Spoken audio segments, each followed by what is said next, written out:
keeping, close ties, following up all the time. If I get a card, I'm following up like immediately. It's really, really important to have like that network and a community of people that do what you do.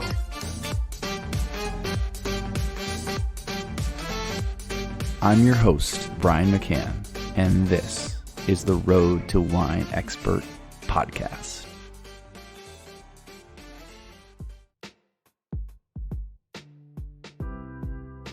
Hilary Zio doesn't just have an Instagram account that leaves you inspired and envious. She's a wine educator and consultant.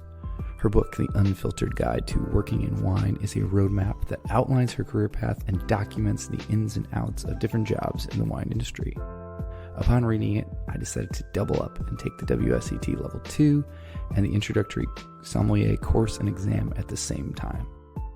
I registered and then passed both in 6 weeks. She single-handedly helped me jumpstart my wine career, so thank you, Hilary. Let's toss it over to her and learn more about the twists and turns in her wine journey.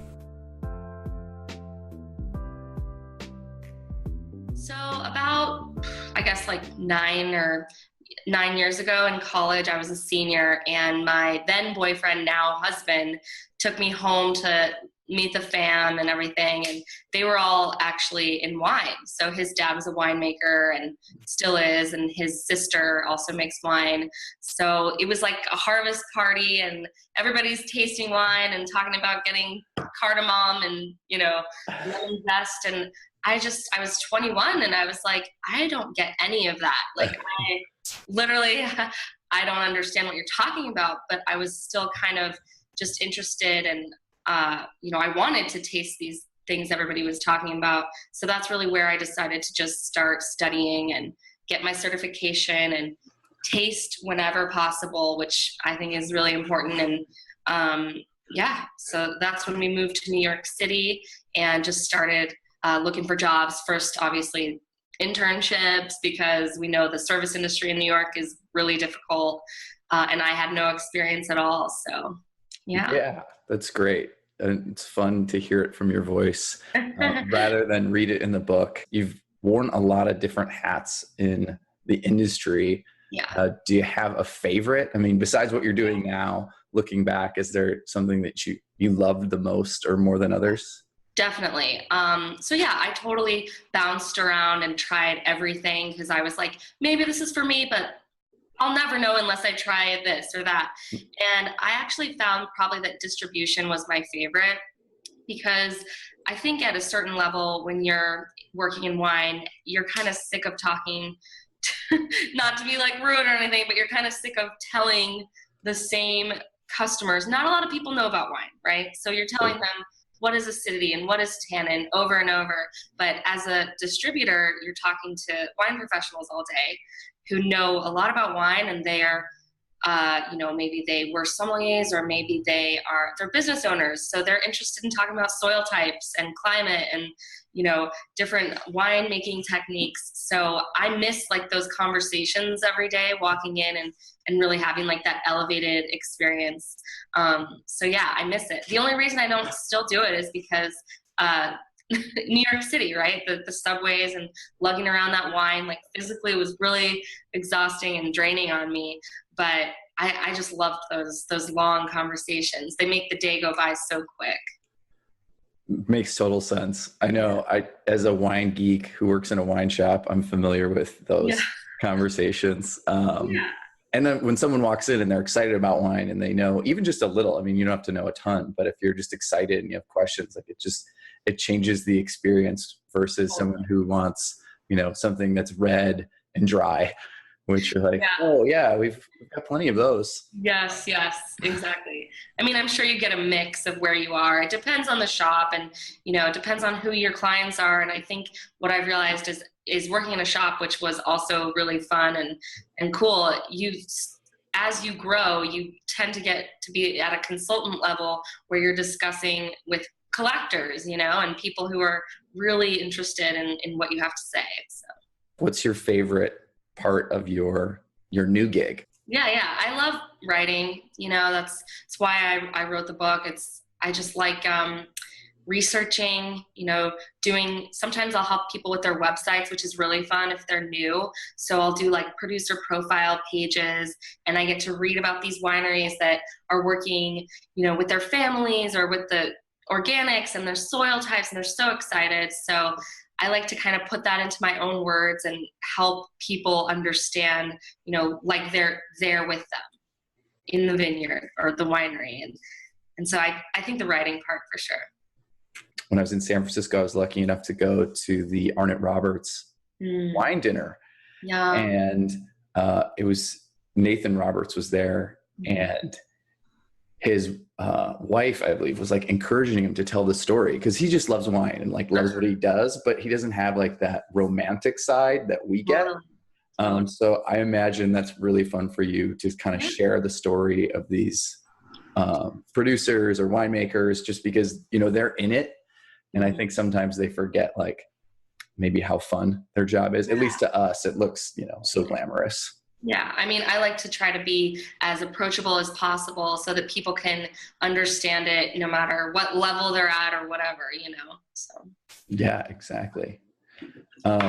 So now that the book's been out for a while, is there anything you wish you had added to the first edition that you left out? I mean, tons. You know what I mean? Like, I think anybody who ever writes a book is just kind of like, would change things, obviously. And I wrote the book about a year ago. It was the summer of last year, because a lot of people kind of came up to me on social media or whatever, and were like, I want to work in wine, and your life seems so amazing. Or I'm like, well, you don't see like the 80-hour weeks and late nights. So I didn't have a book to refer them to. So I wanted to make sort of a guide, and that's essentially what it is. It's an overview of all of these positions, but it's so small, and I think that it does give an overview, but I would have made it maybe 3 times the size, and interviewed more people that do different jobs. And I've since heard of positions I hadn't heard of last year. So I would have added that. But I still kind of wish that when I was starting out, there was some kind of guide or place to help me decide and look at it and think like, this is for me, and this definitely isn't for me, and just kind of go over really like the basics. But yeah, I had a wine director tell me like he liked the book, but there could have been more about like markups and inventory and like the nitty gritty. And I was like, I guess there could be a lot more, but it really is just for somebody new to the industry that's just like, what is this even like, Yeah. It was super valuable to me, and I thank you for it. One of the big takeaways I took from it, which like I'm glad you documented your own journey, was doubling up on the certifications. Like I did the introductory sommelier course and exam at the same time as I did the WSET level 2, which was so great. I took the exams about 2 weeks apart, so the studying and everything else. So do you think the certifications are an important part of the industry? Like, what's your opinion? Do you think something everyone should do? Is it for everybody? What are your thoughts? I think that it's for like maybe 90% of people. And the reason I say it is because if you don't have a test coming up, you're just like not forced to study the wine regions of New Zealand. So you might not think of it, right? You might just be like, okay, let's dig into France and learn everything about Burgundy and Bordeaux and the Loire Valley and call it a day. You don't realize like what else there is. So it definitely like makes you kind of buckle down and learn. I know somebody who was a winemaker in Mendoza, Argentina, and knows so much about winemaking, like every little chemistry and detail and the vineyards and the rot and everything, but we couldn't even have a conversation about French wine. You know what I mean? Because he was living over there and doing all of that. So I just think that to become, a wine expert or just like a well-rounded wine lover, you might as well just go right in and keep going until you're literally like, I can't do this anymore. I would have probably stuck it out and done maybe even the masters, who knows? But I mean, now it's kind of hard at my age, but at 23, I mean, just keep going. Like, just keep going.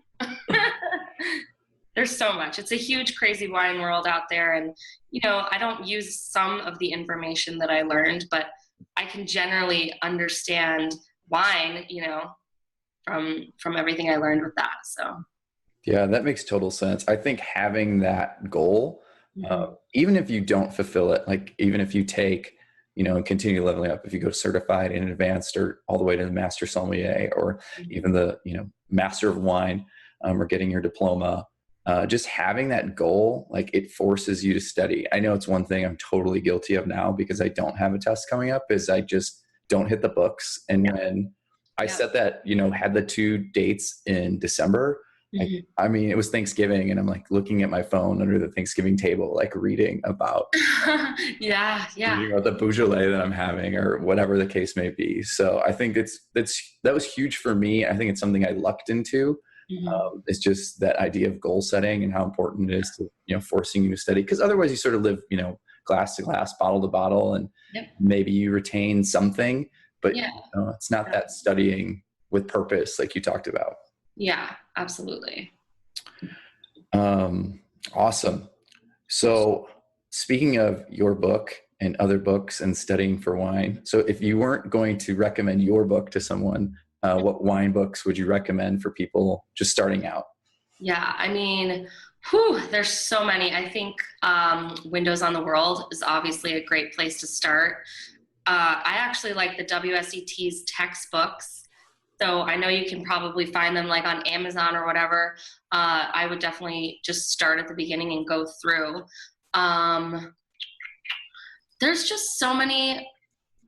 You're just talking about like the studying or? Yeah, absolutely. Okay, yeah. So like, I feel like those would probably be my go-tos. And then like, Robinson and all of those huge atlases. I actually like the concise atlas because it gives you like pretty much the basics. I think it covers most regions quite well. And, it is concise. So it really does kind of help with the maps. Never study wine without maps. I did it and I was like completely lost for, I feel like the first year.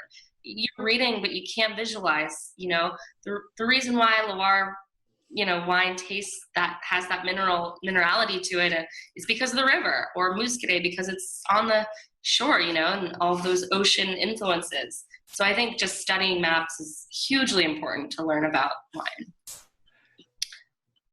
Wine is totally one of those things that's like, you can get to whatever geek level you want in terms of like diving into each like individual aspect, right? There's the history, there's even geography, geology, all of those different facets. So I think there's definitely something for everybody, and some stuff like appeals to people more, wherever your nerdness in wine falls, I think, or, even like the winemaking and the science behind that, for sure. What's your favorite part of wine?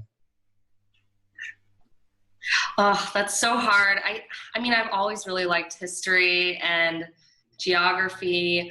But I think it's just like the stories, like why people started making wine and why somebody maybe changed over to biodynamics or something like that. Like I'm always interested in hearing like the reasons why people make wine and what they're trying to achieve, or if there's like some grand level of wine that they want to be the best in the world, or they want to have an approachable price point or whatever it is. So I like the business side a lot too. Yeah, it's another fascinating part for sure. Changes so much, and so it's very interesting. If you were to start over as a wine novice, is there anything you do differently? Would you hit the books more? What's your, not necessarily like a regret, but if you could do it all over again, what would you do? Yeah. Well, the thing is I've asked that question a lot to people, and they kind of say the same thing. Like, I didn't know in high school I was going to work in wine, because you don't drink wine in high school. You can't really ever know that you're going to be in wine. But one thing I would have started earlier is working in a restaurant, because I think a lot of people don't realize that, when you're working in a restaurant, especially a nicer restaurant that cares about education and has a lot of good bottles, you're opening things, you're smelling to make sure they're not corked, you're tasting an ounce or so. You just don't get that at a wine store, or, I mean, maybe as a distributor, but that takes a lot more time. I think just working in a restaurant, you understand service, which is an art in itself, really, and watching a professional server like float around the room and over delivering, it's beautiful, I think. So, that's definitely one. And just working in a restaurant, that's when you taste. And, I was lucky. I worked under Laura Manick over at Cork Buzz for a couple of years as a sommelier, and she had weekly tastings. And those 30-minute conversations, like, you never forget. We did one that was like 6 Chardonnays from different places, all oaked and unoaked. And I feel like that is when I learned how to taste oak, and how to understand Chardonnay and even like regional and climate. So yeah, there's something to be said about working in a restaurant. I know like a lot of people don't want to do it because you have to like serve people and the hours are obviously not as appealing, but it's crazy to think of how much more and how much your palate is really going to change and, become advanced, really. Totally. And I think that idea, right, of like you mentioned in the Chardonnay example, that like conscious tasting, like you're looking for differences versus, just having a glass of wine is so important to people. I think like leveling up in wine is like just sitting down with a glass and like really thinking about what's inside, understanding, getting a little bit in the history and the geology, learning about the region. That's where your like wine game goes from just like, I kind of like wine to like really being into it. And you never know what like people are going to order. I will never forget, somebody ordered a 1994 Riesling, and I was like, oh, like, when would I have ever bought a 94 Riesling like at the store or whatever? And it just makes you think, like, that teaches you how wine ages and the flavors and tastes that come out, which unless you have like a nice budget and a nice, you're not just going to try everything, but in a restaurant, I think you're able to, which is nice. Yeah, that's a good point. And you mentioned like the budget. Do you have any recommendations for people who maybe don't have access to like a really good restaurant, or, I'm really like blessed to work at a retail store that, we do a monthly wine tasting where we have 30 wines open. So I have like a huge opportunity to taste. Right. What's your recommendation for people who want to taste but are on a budget? Do you got any suggestions there? Totally. I mean, there's a lot of, restaurants you can go in that have like tasting, they have flights and things like that, or even like the little machines that you can get like the taste out of. And, those that they have them at like every airport now. So I think that's kind of nice. But also if you work in a wine store, or even a restaurant as like whatever, a server, just a clerk, there's tastings all the time that sure your boss will let you go and taste because you're getting better. And joining tasting groups, obviously, I think that was huge for me, going on guildsom.com and looking up like who's in my area that wants to taste. Like it's harder obviously for people not in their cities, but even if it's once a month, like driving down, going and meeting up with these people that a lot of them, in my tasting groups knew a lot more than me. And so it was great. It was almost like I had a free class or a mentor. And, and what people like to kind of brag a little. So they want to, and they do want to help, obviously, but they're like, let me tell you about this. And you're like, gosh, thank you. That was really generous of you. And maybe they'll tell you what you should be tasting. Not necessarily should, but some notes that most people will get, and ways of explaining wine to people, because majority of people are going to get lemon in Sauvignon Blanc. You know what I mean? So it's nice to understand the markers from other people, professionals, So true. And I think tasting is one of those things that, we can all sort of agree on, some basic stuff. Like, is this lemon or is this lime? Like, I think we can all like sort of side there, but like the nuance of tasting is so personal. So that's one of those things. It's really great to hear from other people, I think, because you'll start noticing things you didn't even know were like in the class, and you're like, oh my God, yeah, I totally get that now. Totally.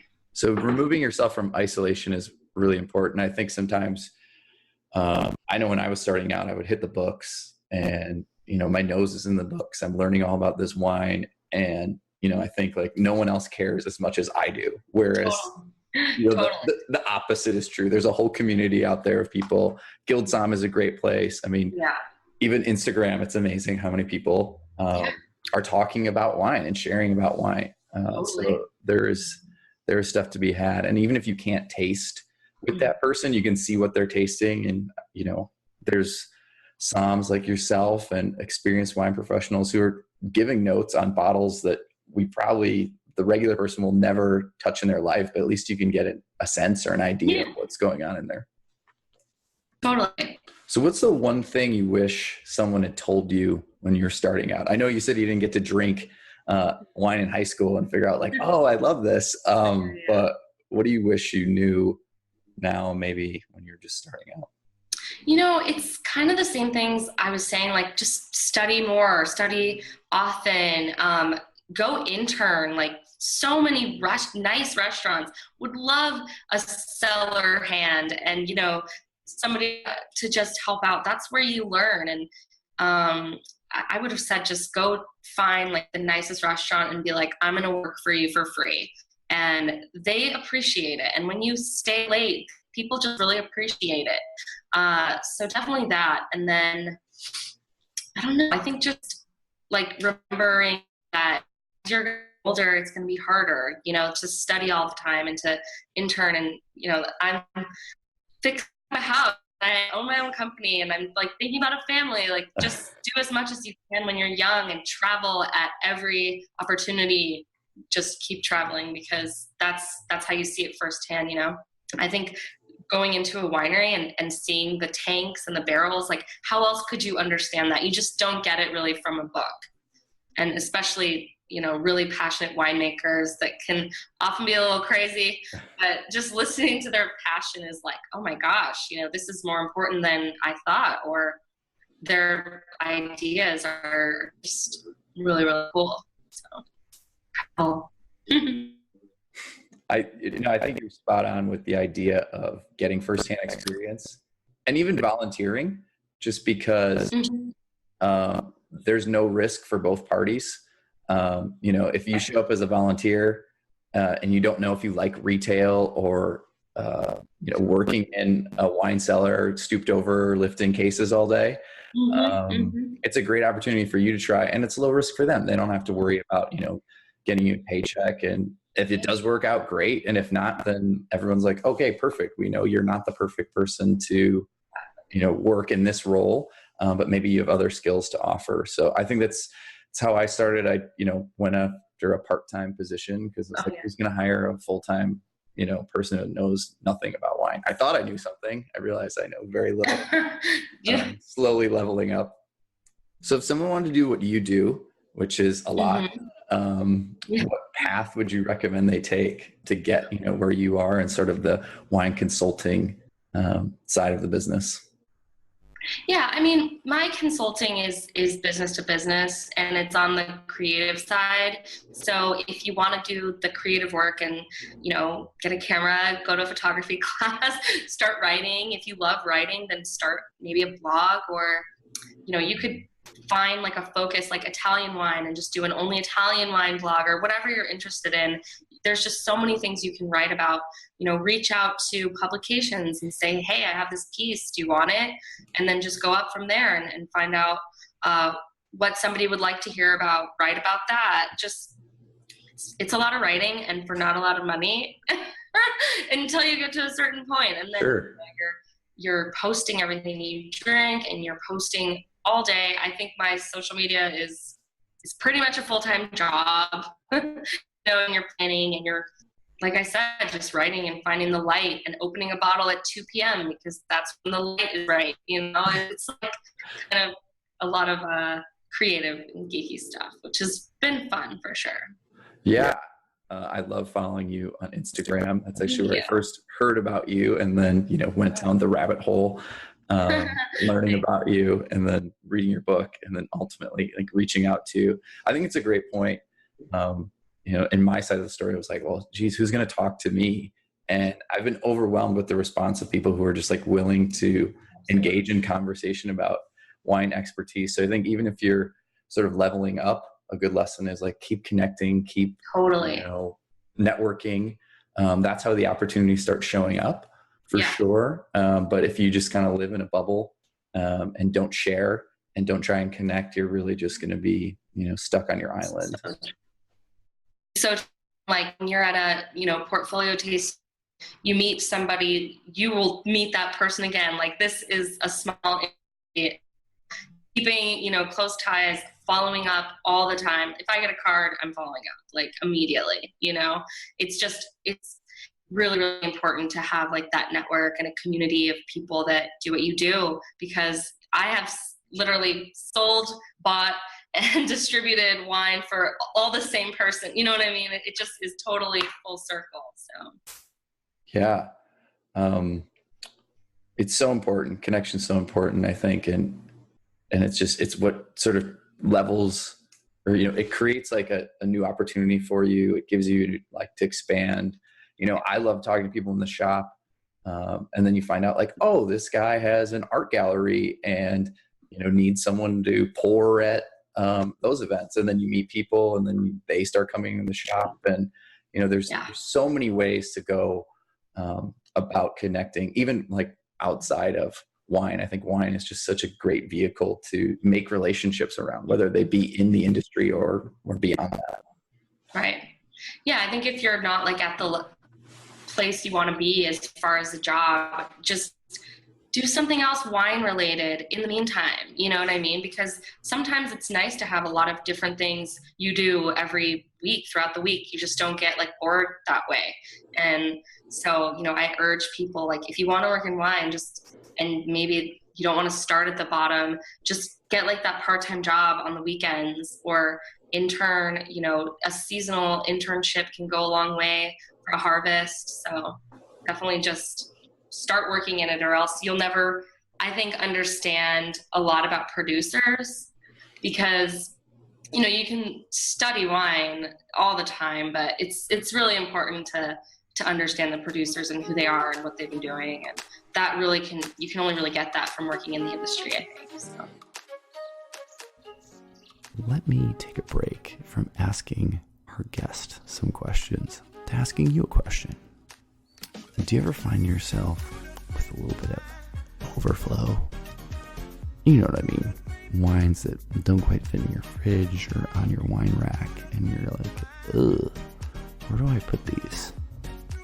I'd like to introduce you to a Vine Box, the German-engineered, stackable, portable storage solution imported exclusively by Domain.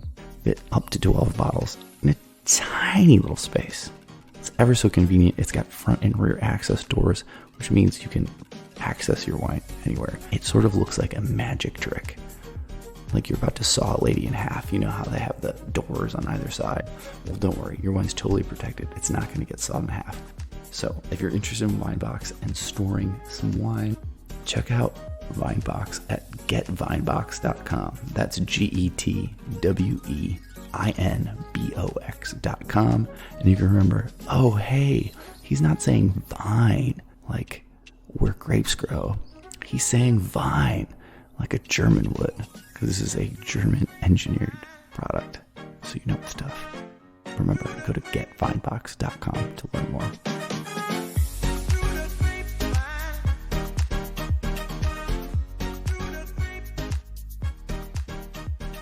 You were talking about social media, and I totally went off a different tangent. But, no, I did too.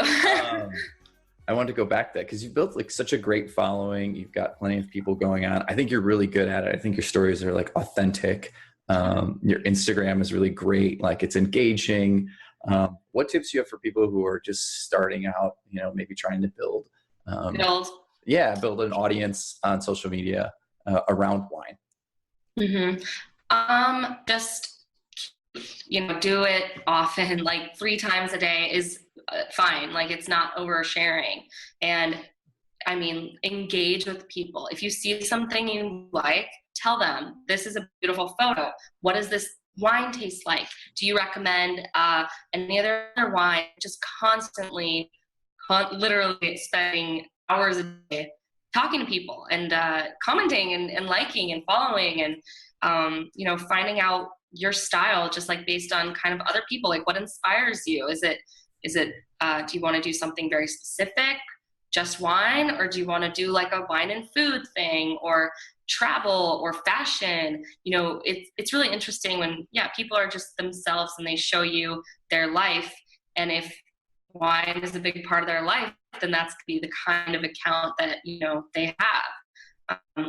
It really is a fun job. Like, honestly, thank you for, you know, saying it looks good. I'm like, all right, it's working, because it takes a lot of time. Now I run a couple of accounts for other people, so brands and retailers and a PR firm, you know, and it's difficult because, you know, you're working with the light, you're working with props, you're working with their wines, their idea, the kind of client they're looking for or have already. And yeah, I mean, just like in any other industry, social media is a full-time job for sure. Totally. And one of those things when it looks great and it looks effortless, just how much effort really goes into getting the perfect photo, you know, the right light and doing all those things. It's true. It's true. It's so undervalued, I think. And like you said, it's totally a full-time job and something you have to spend a lot of time to get right. I used to do management of social media account in the past. Oh, okay. And yeah, it was, my subject was golf courses. So, I mean, I had no shortage of beautiful photos. Yeah, of course. Everywhere. Yeah. But it's just, again, like hammering away, continually talking. And sort of what we continue to discuss here is like that lost art of connection. Like it's one thing to post a beautiful photo and that's great, but you know, to build fans, and I think an audience like you have, it's going out and talking to people, commenting on their photos, you know, really making connections, because anyone can post. It's just like going that next step that really changes the conversation.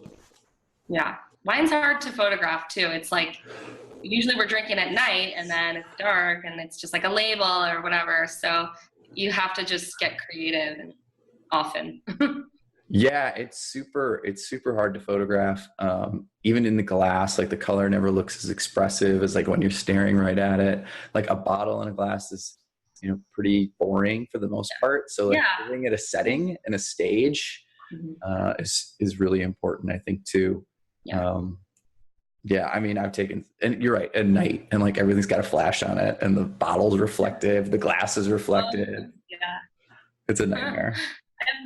Totally. I've taken like Instagram classes, you know what I mean? I've taken a lot of photography lessons from people, and that's very important. Just have something that's you're working hard at pretty much every day. So sure. So what other tips do you have? We'll go away from social media and just wine in general, but what tips do you have for people who are like trying to learn more about wine? You touched on some books, but you know, and tasting, is there anything else you think that's really important that people need to do? Yeah, I mean, I think the tasting groups thing is obviously huge. Like that's the kind of thing you'll remember forever. And I just think like, don't be afraid to reach out like you did and be like, how can I learn from you? Like they will tell you, they will be like, I do need free help and I can totally use you. You know what I mean? And you're going to take mine all, because that's always part of it. Right. So sometimes it's like, yes, we'll work for wine because that's going to eventually teach you and develop your palate. So I think just really being not closed-minded about it. Just try whatever, take your time, you know, see what you think. At least that's what I think. I think that's great advice. I was rereading your book again last night and I was like going through my highlights, and I had the one that said, you know, I forget which chapter it was, but it said find a mentor. And the highlight just said this with like 10 exclamation points. Yes. So true. So true. It's, you know, there's people who have done this already and I think are more than willing to help people who are like eager to go on that journey and show them the way. Yeah, they're already so passionate about it. They just want to talk to you. And like, I was so shocked when I reached out to Dustin Wilson. You know what I mean? Like, freaking Master Sommelier was just in the movie Som. I was just this girl who was studying, at the time I was studying for my advanced with the court that I ended up not taking. But he was like, yeah, come over to 11 Madison Park and taste with me. I'm like, what? How is this happening? And I'm like, I walked in just like, I can't believe this guy said yes. But they will.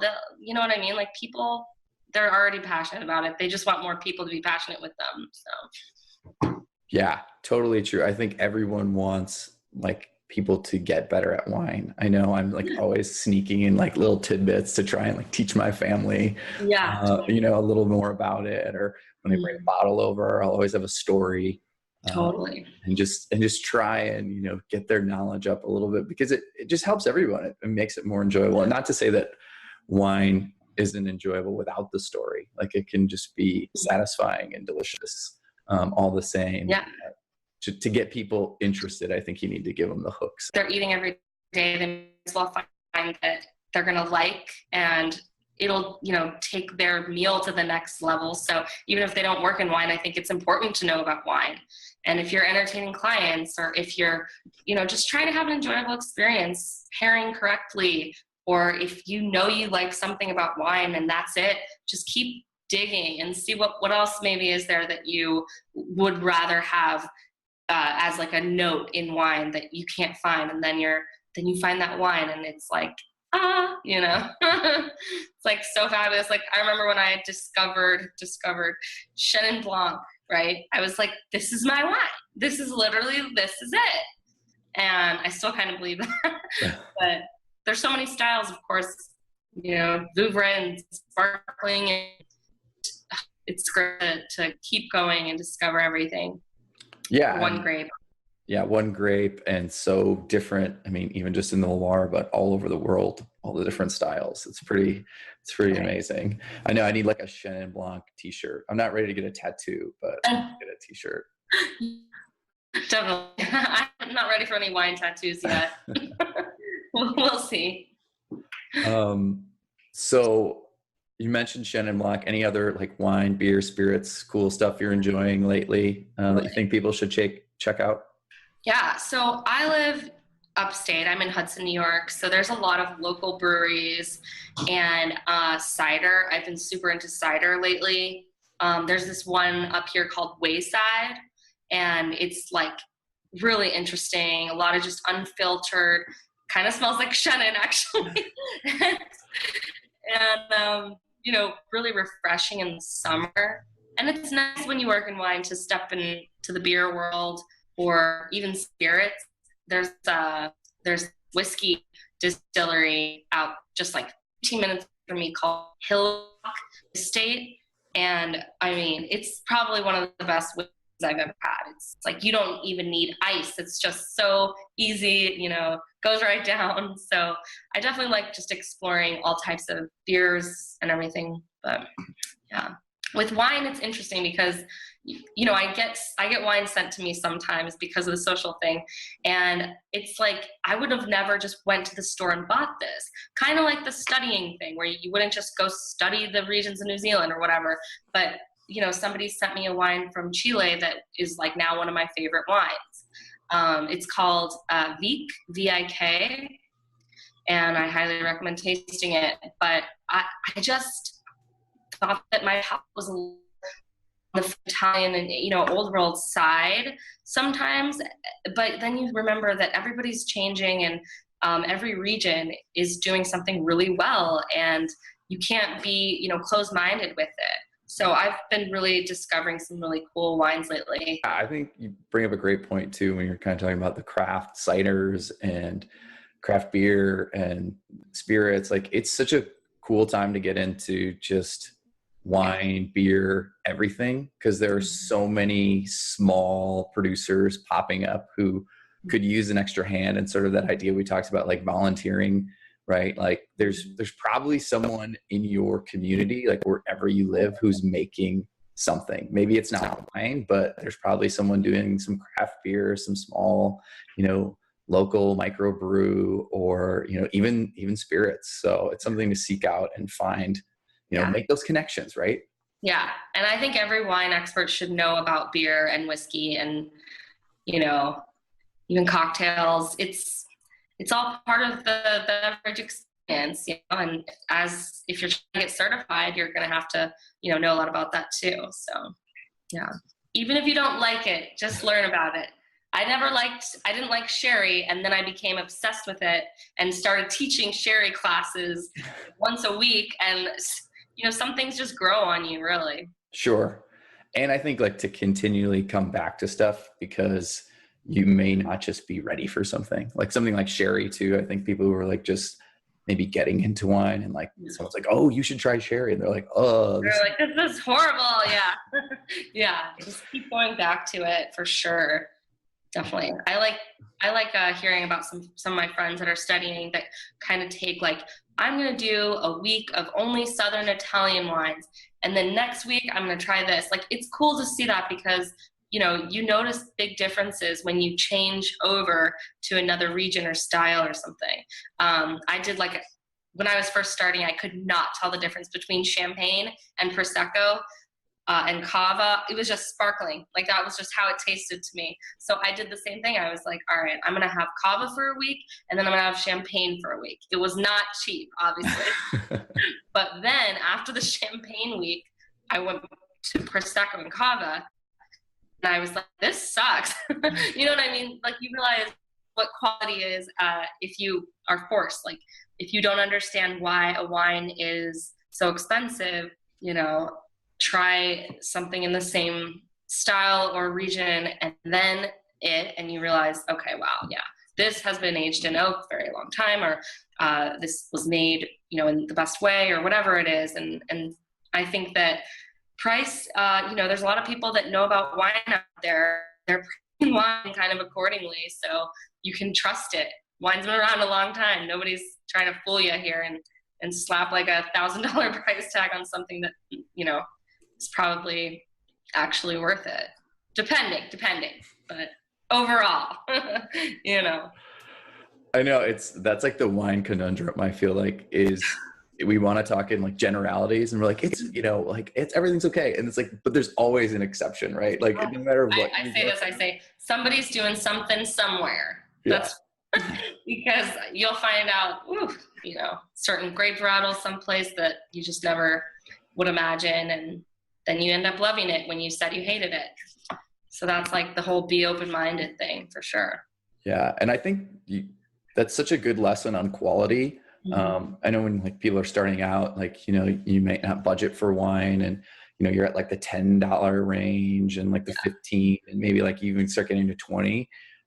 That's when you go with your friend who's also into wine, or you find somebody, and then you go taste the 50, the 80, the $100 bottle. And even better, if you can taste them side by side, you go it opens up your mind. You're oh, I get this. And then you alluded to earlier, digging into the story, the techniques, why it costs what it does. There's all sorts of things, that go into that final price. I mean, there's, hundreds of people who touch wine before it comes to, you in the bottle. Mm-hmm. For years. Yeah.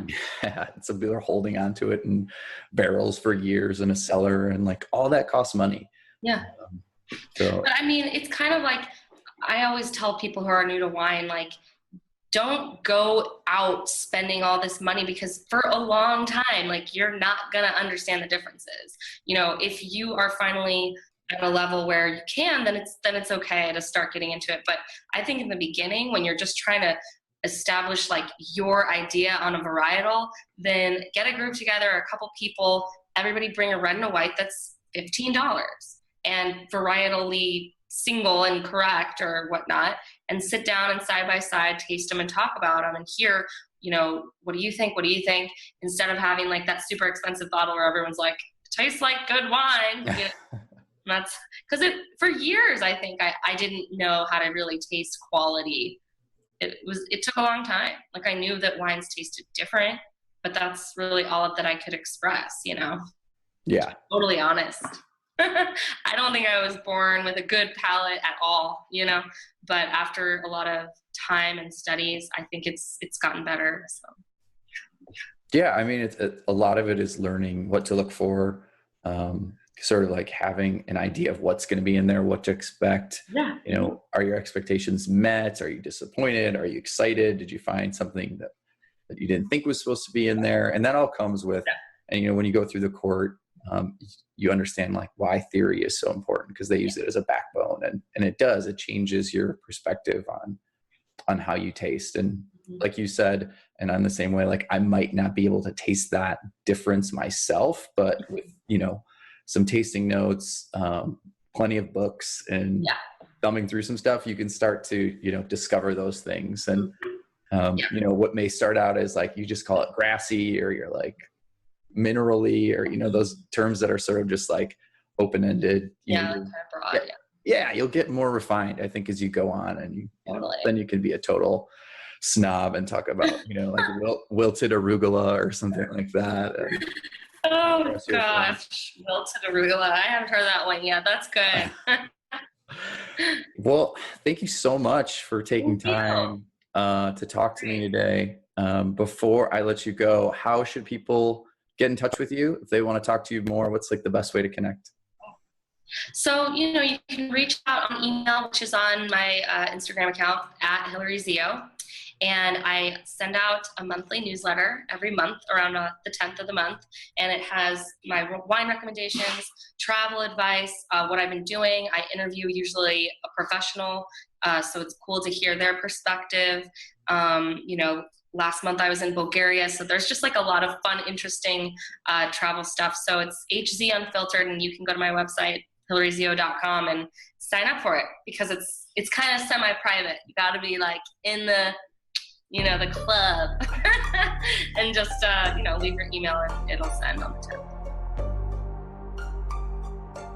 So while that interview with Hillary took place a little over 2 years ago, I had the chance to catch up with her recently, and great news, she's going to be a mom, and she's still crushing it while expecting her first child. And you can find out more about what Hillary's been up to in the last couple of years at roadtowinexpert.com/Hillary-Zio.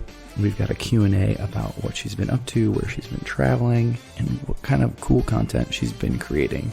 She still continues to be a great influence in my life. And if you don't already follow Hillary on Instagram, shame on you. You should. You can find her at Hillary-Zio, as she said at the end of her interview. Also, thanks to my podcast manager, Talia Goodman, for pushing me to publish, reminding me of deadlines, and making the podcast a priority. Thanks to Domain for sponsoring this episode of The Road to Wine Expert. Domain is the nation's largest network of wine storage facilities, but they don't just store wine. They can help you in every step of your journey as a wine collector. That means shipping, receiving, importing, organizing, selling, storing, and protecting. Speaking of protecting, Domain offers 2 amazing storage products: Domain cardboard boxes and VineBox, a stackable, flexible wine storage solution. For more information on both those products, you can go to domainstorage.com. They're also available for purchase on Amazon. And finally, thanks to all the musicians who allowed their music to be featured on this podcast by sharing it through the Creative Commons license. If you'd like to know more about these artists and where you can find their amazing music, you can go to roadtowinexpert.com/music. And if you're still here, there's a couple things that you can do to support the podcast. The first of which is visiting roadtowinexpert.com and signing up to receive our emails. That'll keep you in touch about what is happening on both the show and the blog. Also, leave us a review on your platform of choice. It's a great way to say thank you and help us discover more and more people and get on the trending lists and all that jazz. So your review is much appreciated. And last but not least, if you've got questions, comments, concerns, or just looking for advice in general, reach out to me at brian@roadtowinexpert.com. That's BRIAN @roadtowinexpert.com.